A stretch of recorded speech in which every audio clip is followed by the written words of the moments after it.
What's going on, artists, friends, and family?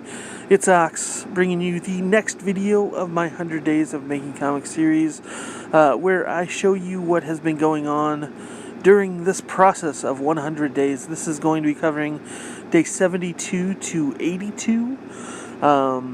What you're watching right now is me doing a pinup, erasing right now.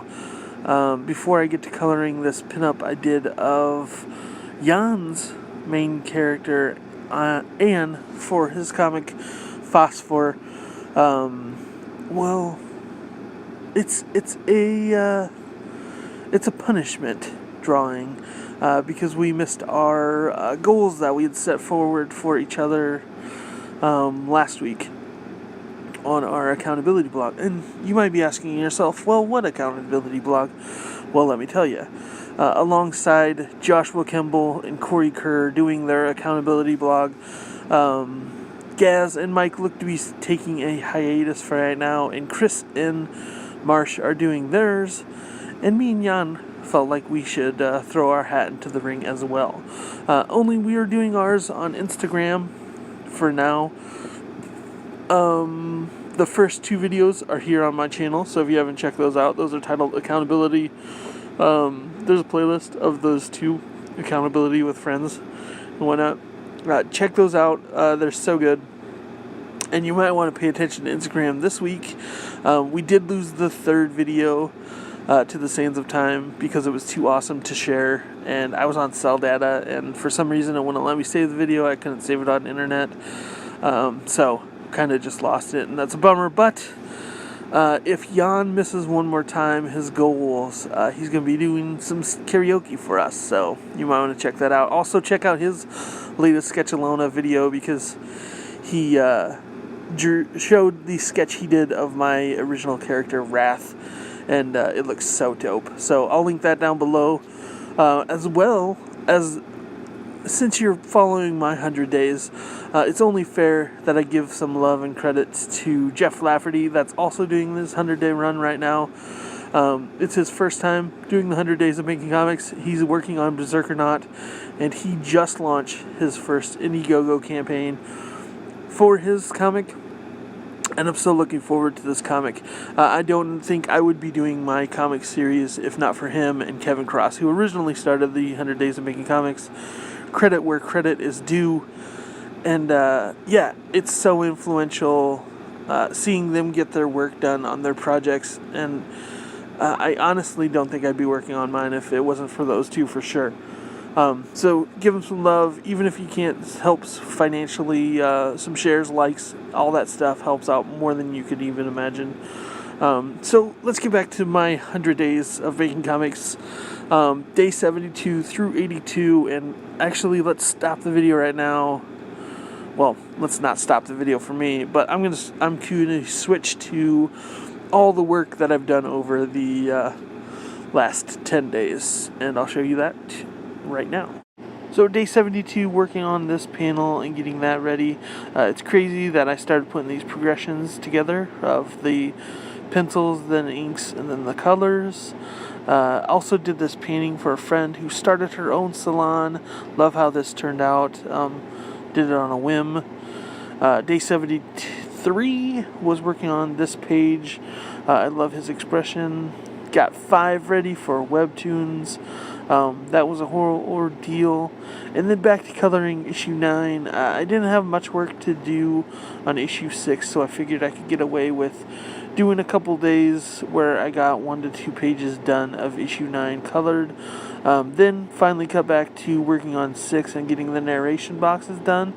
Especially getting purple done for V's narration of her story that she's telling.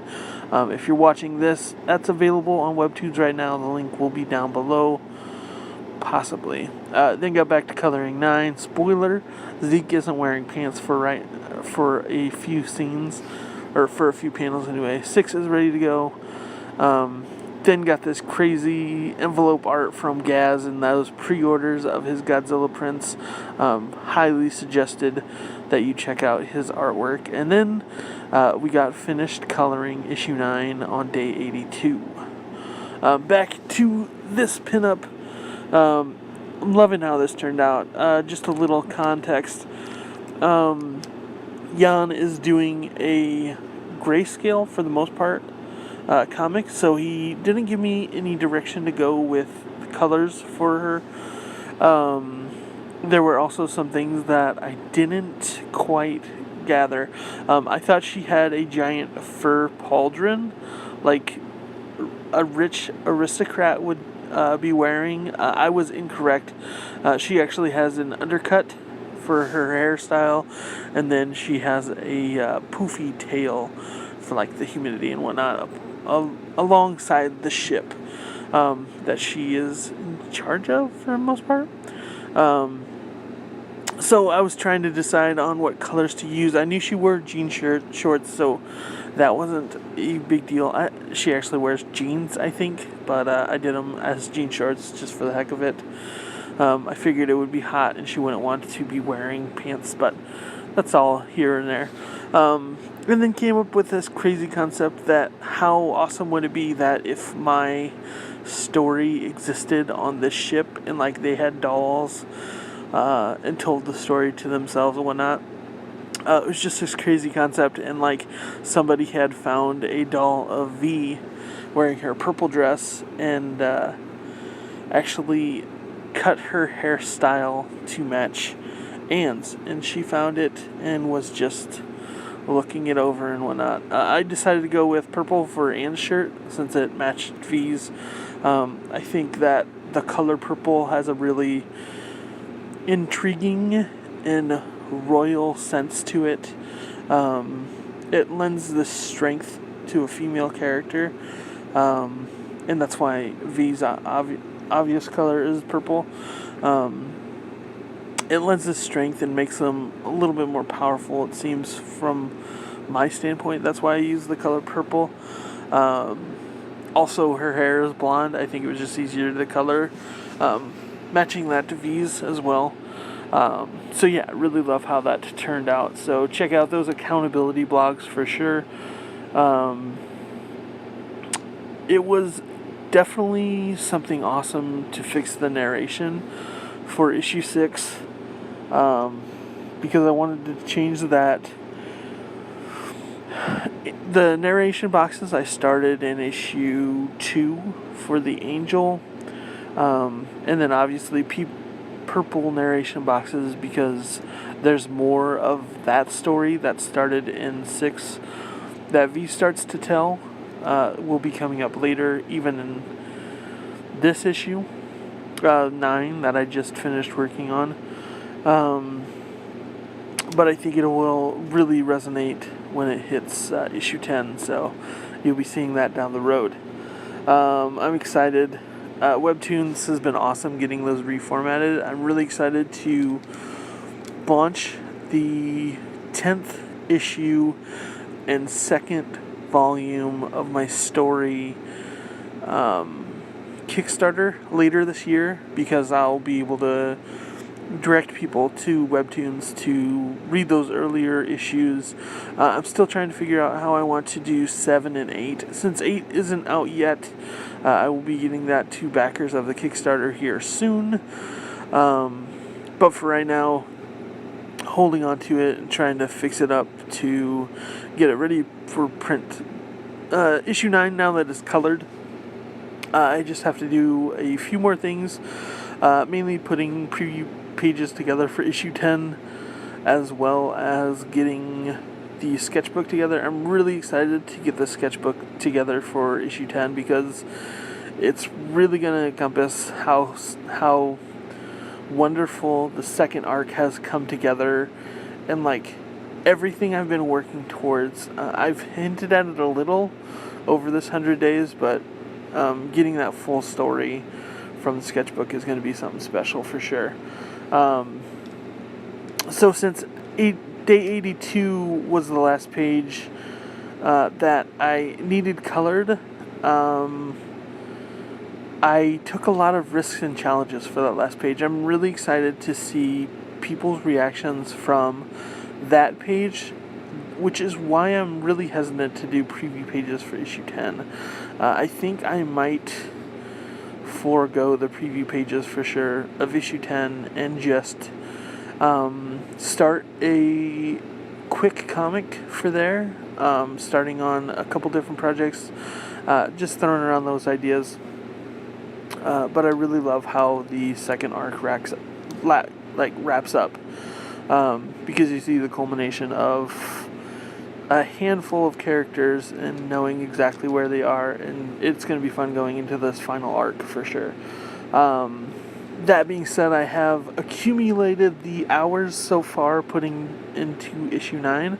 Like I said, I still have a couple covers to paint, the back covers for sure, the thank you painting, and so there's still more hours to go putting together the sketchbook, whatnot, but for the most part, I've accumulated them, and it looks like issue 9 has taken about 250 hours to produce. So if you're doing this 100-day challenge and you're only putting in a half an hour a day, that's 50 hours by the end of it. So it's going to take you 5 runs to accumulate the hours, which I'm not saying that's not undoable, but you have to consider that going into this challenge. Like, comics aren't easy. I'm not here to say they are by any stretch of the means. Like, I'll be the first one to say that it's hard work. It's definite hard work. It's been hard work these last 2 years, improving my art skills alongside working on the comic and getting everything together for the next stage. Like, it's constant work, and there's times when I don't see my friends for 2 or 3 months, and like, I'm holed up in my little bedroom working on my comic at odd hours of the day. Like right now it's 3 o'clock in the morning and I'm recording this narration, so it's crazy. Comics aren't easy by any means, so just know that going forward. I wish you the best of luck, and I want to see your comics and your stories that you have to tell, but be willing to put in that work, because nothing good ever came from anything being easy, and that's really the one thing I want to put out there. Obviously, be checking out Yann's channel for his Sketch Alone series, because the work he's putting into pages is incredible. Like, I want to be on that level too. I'm constantly been chasing Yann's skills these last 2 years, and like, I feel like I am where he was about a year ago, and I love being there, but I'm excited to get to that next stage to see where he is right now. Like I said, check out his Wrath sketch that he did of my character. It's nuts, it's crazy, and it's awesome. Also, check out Jeff's Indiegogo campaign for Berserker. Give him some love. Help him get that comic book, because helping support artists in our little community only helps us all. And then I want to talk to you a little bit about Patreon. I know. I've spoke about Patreon before, yada yada yada. Everybody's ad nauseum. I really dislike Patreon, the app for sure. It just doesn't run as smoothly as I'd hope, but I think I'm going to start posting there more, just because I want somewhere where all my art is consolidated, where I'm working on it, everything and whatnot. So I'm going to be restructuring my Patreon going into August. I'm going to have public posts every week, and that's basically going to be showing or telling what I put up for my patrons, because if you're following somebody on Patreon, you don't necessarily see their post for their Patreon subscribers, because if you're not a subscriber, why would it give you that info? And I think that's something lost, because I want people following me knowing that I'm putting out content, but it's hard to do that if you're only putting on Patreon only or patron only posts and whatnot. So I'm gonna have a weekly public post where I describe what's going on in my art world. It's similar to my newsletters that I do, I think I'm going to can the newsletter and do a public blog at least once every 2 weeks, if not every week. Then starting at the $1 level, I'm going to be releasing new pages of issue 9. It'll be showing the process. You can download those, get the better looks of them, whatnot. You'll also have access to the monthly sketchbook video a month early. Moving up to the $5 tier, you're going to get the back catalog of all my sketchbooks, my issues that aren't released on webtoons. Also going to be releasing them on Tapas here soon. But that'll give you my back catalog and also access to the monthly sketchbook current, as well as any other PDFs that I come upon. Then there's going to be a $10 level. That's going to be a monthly sketch card. I'm going to do a sketch card for you, mail it to you, and that is the one that I want to get forward to people, because I really want to do sketch cards for people. And then you can see the process of this latest page right now that I have up on Patreon. I'm going to be releasing the next few pages, probably 2 pages a week, so join me. And then there's going to be a $25 tier level, which I want to do a monthly sketch. I don't know if I'm going to be doing two or 3 slots for this, but I'm also going to be doing AMAs, maybe, for these weekly blogs. But yeah, check that out. You'll get a full sketch, actual pen pal style letter for anybody that signs up for that level. You'll get a quick note with those sketch card tiers. And then tier 2, you also get first looks at upcoming projects. So check all that out. Give me some likes, loves, and we'll check you out next week for the next video of this 100 Days of Making Comics. Peace.